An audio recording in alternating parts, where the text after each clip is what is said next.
It's a day 68 of road to 100 K subscriber in 104 दिवस.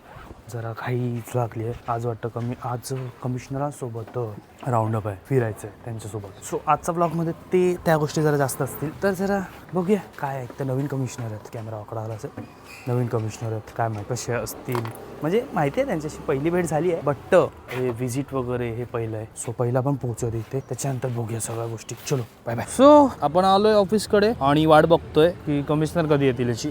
कारण की येऊन बसलोय इकडे खाली, कमिशनर येतील त्याच्यानंतर मग ती प्रोसेस कसली व्हिजिटची प्रोसेस असणार आहे. म्हणून खाली थांबलो, पार्किंग नाही लावली. त्यात आपली गाडी एकदम डेंजर आहे बाई. माझी गाडी माझ्याशिवाय कोणी चालू नाही करू शकत. 3 किक शिवाय गाडी चालू होत नाही. पुढचा ब्रेक नाही गाडीला, मागचा ब्रेक आहे उपकारासारखा. एकदम गाडी फुल टार्झन मेगा वर्ल्ड असं आहे. बट स्टील आपली गाडी आहे, आपल्याला साथ देते, खूप इम्पॉर्टंट आहे. आता वाट बघतो यांची यायची, मग नंतर आपण सुरू. पावसाळ्यात वसई विरारमध्ये पाणी भरण्याची कंप्लेंट आपण सगळीकडे ऐकतो. त्याच पार्श्वभूमीवर कोणत्या गोष्टी नाही केल्या पाहिजे किंवा कुठे आपण अडतोय, किती कुठे पालिका अडते, कुठे ब्लॉकेजेस होत आहेत, या सगळ्या गोष्टींची पाहणी कमिशनरांकडून करण्यात आली. आणि यावेळेस तरी मी होप ठेवतो की माझ्या घरात यावेळेस पाणी नाही आलं पाहिजे. त्यासाठी मी पण मुद्दामून तिकडे होतो की भाई मला पण बघायचं की भाई पाणी कुठे अडतं आणि कुठे नाही अडतं. आणि मी न जाऊन कोणाला सांगणार, कारण की माझं ते कामच आहे कमिशनरांसोबत फिरणं वगैरे. सो ते एक ओव्हरऑल एक चांगला एक्सपिरियन्स होता आज. हां, ड्रेन खूप झालं उन्हात फिरून फिरून, वाट प्रचंड लागली. बट इट्स ओके,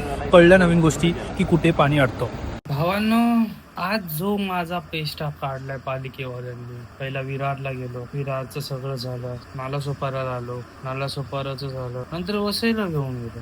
त्यात माझ्या गाडीने एक वेळा दम पण सोडलेला मध्येच, चालूच होईना गाडी. बट आपली गाडी लाडकी आहे, चालू झाली. तिने मला सांभाळून घेतलं.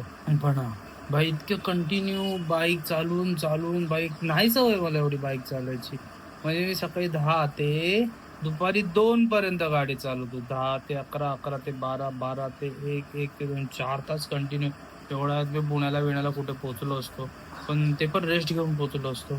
एवढा वेळ मला नाही गाडी चालवत. माझे शोल्डर दुखतात, मला कंटाळा येतो एवढ्या वेळ गाडी चालवायला. त्यात बाईक पण किक मारून चालू करणं म्हणजे भाई साब very struggled. But it's okay, चांगलं वाटलं. म्हणजे थोडंसं फिरणं वगैरे. पण घरी आलो, ते सगळं संपून घरी पण आलो. 2-2:30ला संपलं, 3 वाजता घरी आलो. आता ॲक्च्युली जिमला जायचं आहे, पण त्याच्या अगोदर विचार करतो तर बत्ती करतो. बत्ती करून बघा कितीसा वेळ लागतो, त्याच्यानंतर ठरवूया जिमचं. पहिला बत्ती करून घ्या, बत्ती करूया. आणि बत्ती करून पण मी काय करणार, मी वॉकला जाऊ शकतो.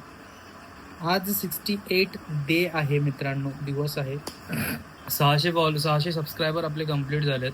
नो मोटिवेशन, ओनली कन्सिस्टन्सी, बस. बाकी काही नाही म्हणायचं आहे.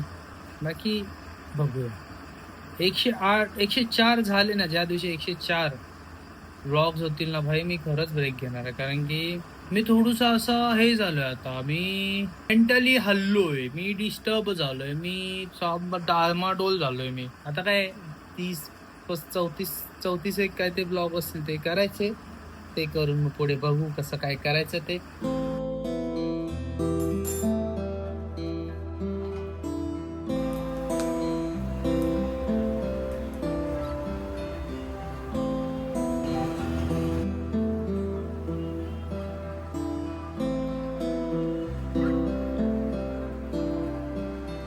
खूप दिवसानंतर घरात अशी बत्ती केली, त्याच्यामुळे खूप एक वेगळी पॉझिटिव्हिटी आणि एक बरं वाटलं. मित्रांनो, हा ब्लॉग इथेच एंड करण्याची वेळ आली आहे. भेटूया आपण उद्याच्या ब्लॉगमध्ये. तोपर्यंत बाय बाय.